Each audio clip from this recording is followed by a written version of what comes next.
Oh, então você vai me encarar. Em vez de fugir, você vai se aproximar de mim. Eu preciso me aproximar pra acabar com você na base da porrada. Então pode se aproximar o quanto quiser. Eu devo admitir que fiquei chocado. O seu escritório é como um aposento particular do capitão das 13 divisões de guardas da corte, mas foi fácil de invadi-lo. Parece que você não dá muita atenção à segurança, não é? Não tenho nada a temer. Afinal, estou aqui. E não existe maior segurança do que essa. Entendo. A gente tá gravando a nossa série de podcasts de Bleach, recentemente. Mais e mais, conforme eu vou relendo, eu fico pensando muito em uma coisa que fica constantemente na minha cabeça. Na verdade, não é exatamente uma coisa, mas é um autor específico que calha de ser o meu autor favorito, que é o Hirohiko Araki. Eu sei que pode parecer uma comparação meio forçada, eu juro que não é só porque o Araki é o meu autor favorito, o autor da minha obra favorita, e que existem comparações mais próximas de Bleach, né? A gente, por exemplo, nos podcasts, tá constantemente falando sobre o Kurumada, sobre Tetsuo Ohara, mas o Araki, ele tem uma coisa muito ligada com o Kubo, e que eu acho que bate em pontos não tão discutidos assim. Cada autor vai contar a história dele mirando em algo, e a arte vai ser o vetor desse algo. É difícil você ler dois mangás com a mesma mentalidade. Por conta das categorizações que a gente faz, né? A gente coloca Battle Shonens meio que agrupados num guarda-chuva, e aí a gente tem expectativas muito específicas do que o Battle Shonen tem que ser. Mas eu acho que isso é redutivo, porque arte, de modo geral, ela é uma conversa. Um mangá, enquanto ele não tem ninguém lendo, ele é um monte de tinta num papel. A partir do momento que você lê um mangá, existe uma troca. É ali que ele vira arte. Porque aí você realmente tem um diálogo entre você, leitor, e a obra em si, não é? Fazendo um comparativo um tanto quanto superficial, mas só pra ver se eu deixo o ponto um pouco mais claro, Bleach e Hunter x Hunter são dois Battle Shonens, mas não tem como você ler Bleach com a mesma mentalidade que você lê Hunter x Hunter, porque eles são obras que o objetivo deles, o objetivo narrativo deles e a motriz deles é completamente diferente. E a questão com o Bleach, especificamente, a chave do Bleach, é visual. E isso todo mundo fala, mas eu acho que poucos reconhecem o quão importante é. É uma coisa que a gente comenta sempre, por exemplo, nas nossas lives, que não tem como você separar o visual do roteiro, por exemplo. Muitas pessoas falam, não, esse mangá, ele tem uma arte boa, mas um roteiro ruim. Isso não existe, porque narrativa engloba tudo. A arte, ela é tão essencial para a compreensão da obra quanto o roteiro, quanto o que está escrito. E a história de Bleach, para não dizer a narrativa inteira, ela é muito mais formada pela arte do que pelos diálogos. Porque poucos se lembram, por exemplo, de diálogos de Bleach, né, de momentos específicos. O Bleach não tem, por exemplo, um momento igual One Piece tem do Eu Quero Viver, ou do a história tá sempre do lado certo porque os vencedores que ditam a história, sabe, coisas assim. Bleach não tem exatamente isso, pelo menos eu não vejo muito isso difundido. Mas Bleach tem uma dezena de imagens icônicas, quadros icônicos. Nem precisa ter lido Bleach, mas todo mundo conhece, por exemplo, o design do Ichigo. O design do Ichigo específico da Bankai com a Tensa Zangetsu, né, a página dupla, muito famosa. Isso não é acidental. Isso não é só pelo fato do Kubo ser um grande desenhista. Isso é pelo fato de que Bleach é um mangá que constrói esses momentos para um payoff visualmente impactante. E nesse sentido, o Kubo ele é muito parecido com o Araki. Porque no livro do Araki, chama Manga in Theory and Practice: The Craft of Creating Manga. Se você for membro do canal, tem vídeos aqui da gente lendo e discutindo cada capítulo desse livro, né? Esse é um livro feito bastante para mangakas, mas os conceitos que ele discute são meio que universais. Obviamente filtrados do ponto de vista dele, porque isso é um livro de como ele cria mangás, mas são conceitos bastante universais e conceitos que eu particularmente acho muito mais interessantes e muito mais valiosos para uma discussão de mangá do que, por exemplo, livros de roteiro para cinema. Enfim, Nesse livro, tem uma parte no capítulo 5, que é um capítulo dedicado especificamente para arte, né? A arte, no caso, os desenhos, em que ele fala de preservar momentos para a eternidade. Mangá é uma mídia um pouco curiosa, né? Porque o que diferencia um mangá de um quadrinho americano, por exemplo, vai ser, em grande parte, fluidez. Obviamente tem vários outros elementos, mas o mangá ele é conhecido por ter uma fluidez muito maior que um quadrinho americano. Ao mesmo tempo, o Araki, ele discute nesse livro e ele afirma que ele encontra nos quadrinhos, especificamente nos mangás, uma mídia muito perfeita para você eternizar momentos. Porque mangás são uma sequência de imagens paradas, quadrinhos no geral, né? São uma sequência de imagens paradas. Ele comenta, né? Isso é uma citação direta do livro, em que ele fala que vários mangakas me contam que conseguem ver os desenhos deles em movimento, mas isso não me impressiona.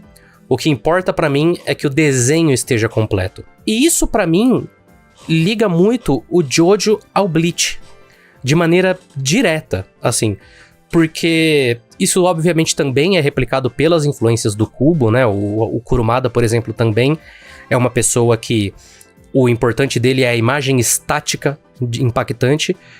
Esse tipo de obra acaba tendo um impacto muito visceral pelo fato de ser uma coisa tão tangível, uma coisa que a gente consegue reconhecer muito facilmente, sabe? Enquanto você tem outros mangás, e mangás ótimos, assim, Hunter x Hunter, One Piece, são mangás ótimos, né?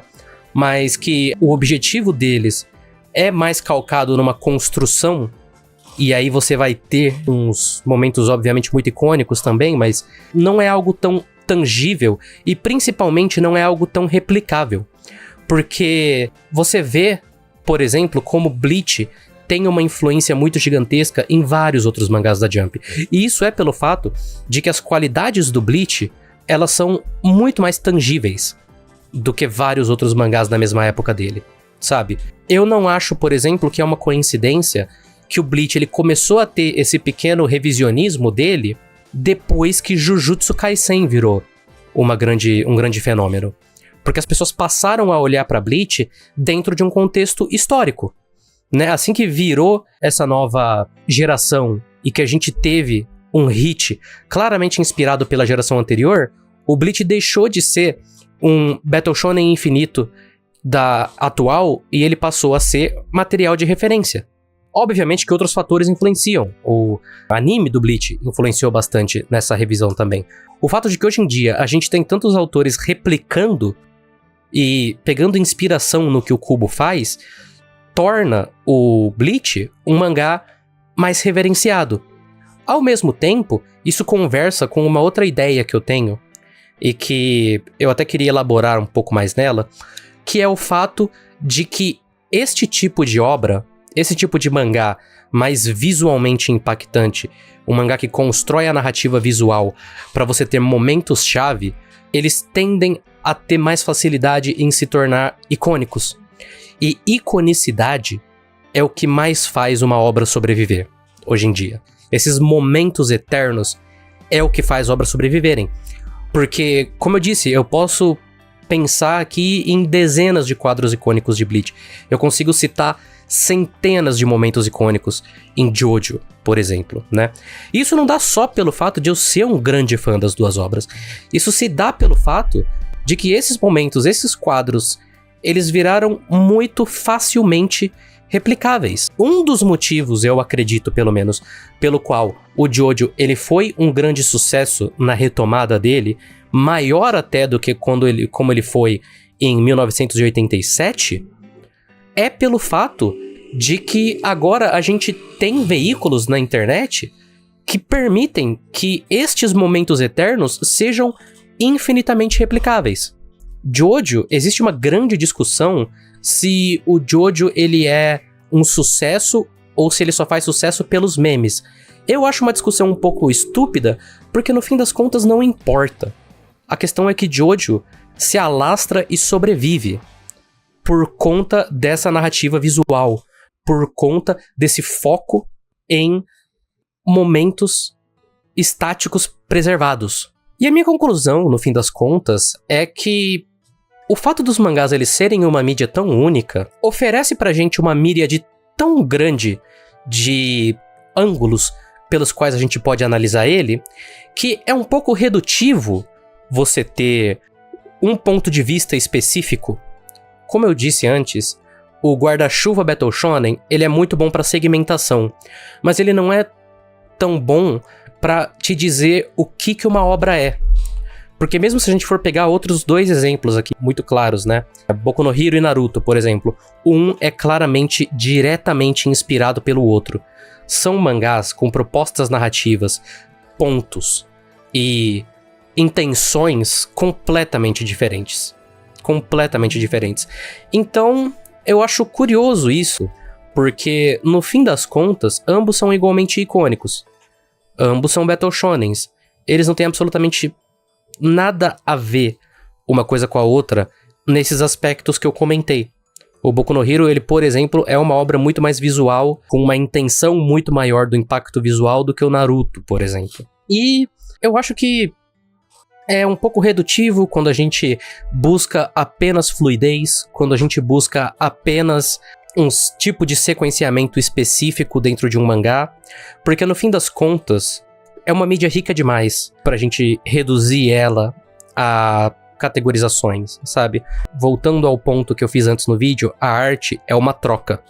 E eu não acho que pra essa troca funcionar, você possa querer impor maneiras de ver essa obra dentro de uma caixa muito específica. Eu acho que você precisa buscar dentro da obra a chave do que ela tá querendo. E aí, a partir daí, você desenvolve no que ela é, no que ela não é, no que você quer e no que ela tá te apresentando ou deixando de te apresentar. Como eu disse, a gente tá fazendo podcasts de Bleach, então caso você queira, você tenha interesse, né?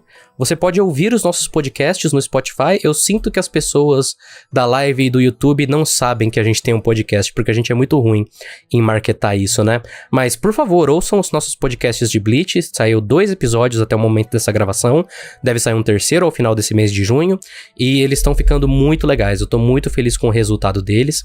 Não esqueçam de dá o like, se inscreva no canal, dá uma olhada, a gente tá tentando esses novos conteúdos e a gente tem planos para conteúdos similares muito interessantes também, então eu recomendo que vocês se inscrevam.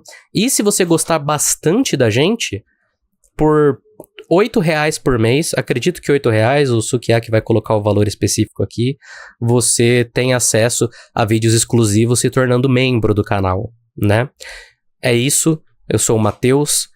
Muito obrigado. Para um call to action um pouco safado, eu vou deixar aqui a pergunta para vocês. Quando eu digo momento de mangá foda, página de mangá foda, qual é a página que te vem à cabeça? Deixa nos comentários porque a gente precisa de engajamento. Muito obrigado. Até mais.